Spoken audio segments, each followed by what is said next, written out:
राधे राधे साथियों, सावन माह के शुक्ल पक्ष की तृतीया तिथि को हरियाली तीज का पर्व मनाया जाता है, जो कि इस वर्ष उदया तिथि के अनुसार 7 अगस्त 2024 दिन बुधवार को मनाया जाएगा। जैसा कि नाम से समझ आ रहा है, हरियाली तीज यानी इस दिन हरे रंग की प्रधानता होती है।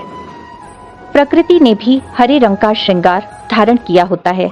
चारों तरफ हरियाली छाई रहती है और ऐसे में सुहागिन स्त्रियां 16 श्रृंगार धारण करती हैं और पूजा पाठ व व्रत उपवास रखती हैं। 16 श्रृंगार में हरे रंग की मुख्य प्रधानता रहती है। ये पर्व भोलेनाथ और माता पार्वती के पुनर्मिलन का प्रतीक पर्व है। इस दिन जो भी महिलाएं या स्त्रियां पूजा पाठ व्रत उपवास करती हैं, उन्हें अखंड सौभाग्यवती होने का आशीर्वाद मिलता है और वो अपने पति की लंबी आयु के लिए भगवान से प्रार्थना करती हैं। और अविवाहित कन्याएं भी योग्य वर की प्राप्ति के लिए भोलेनाथ और माता पार्वती की पूजा पाठ करती हैं, व्रत उपवास करती हैं। हरियाली तीज के दिन 16 श्रृंगार धारण करना व श्रृंगार का सामान दान में देना बहुत ही अच्छा माना जाता है। इस दिन भगवान शिव और माता पार्वती की जोड़े से पूजा अर्चना की जाती है। पूजा अर्चना करने के बाद भजन कीर्तन करना और साथ ही इस व्रत को पूर्ण करने के लिए व्रत कथा का पठन या श्रवण करना अत्यंत आवश्यक है।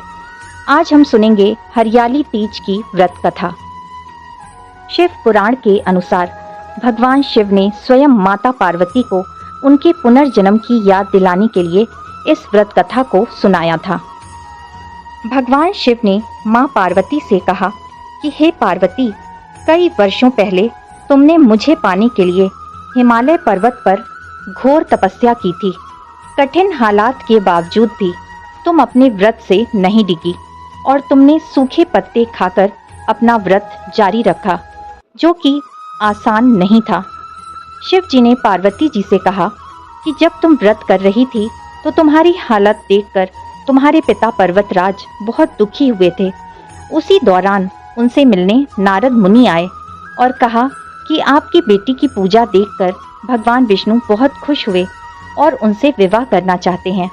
पर्वतराज ने नारद मुनि के इस प्रस्ताव को स्वीकार कर लिया, लेकिन जब इस प्रस्ताव की जानकारी तुम्हें हुई तो तुम बहुत ही ज्यादा दुखी हुई, क्योंकि तुम तो पहले ही मुझसे वर के रूप में मांग चुकी थी। मान्यताओं के अनुसार शिव जी ने पार्वती जी से कहा कि तुमने ये सारी बातें अपनी एक सहेली को बताई। सहेली ने पार्वती को घने जंगल में छुपा दिया। इस बीच भी पार्वती शिव जी की तपस्या करती रहीं। तृतीया तिथि यानी हरियाली तीज के दिन तुमने रेत का शिवलिंग बनाया और कठोर तपस्या की, जिससे प्रसन्न होकर उस शिवलिंग से शिव जी प्रकट हो गए और पार्वती को पत्नी रूप में स्वीकार कर लिया। कथा अनुसार शिव जी ने कहा कि पार्वती, तुम्हारी घोर तपस्या से ही ये मिलन संभव हो पाया। जो भी स्त्री श्रावण महीने में शुक्ल पक्ष की तृतीया तिथि को मेरी इसी श्रद्धा से तपस्या करेगी, मैं उसे मनोवांछित फल प्रदान करूंगा। मान्यता के अनुसार पार्वती जी ने भगवान शिव को पाने के लिए 107 जन्म लिए। मां पार्वती के कठोर तप और उनके 108वें जन्म में भगवान शिव ने उन्हें अपनी पत्नी के रूप में स्वीकार किया। तभी से इस व्रत का आरंभ हुआ।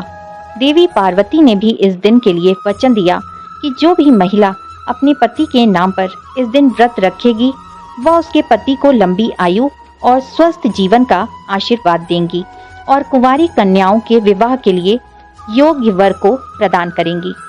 हरियाली तीज व्रत कथा संपूर्णम।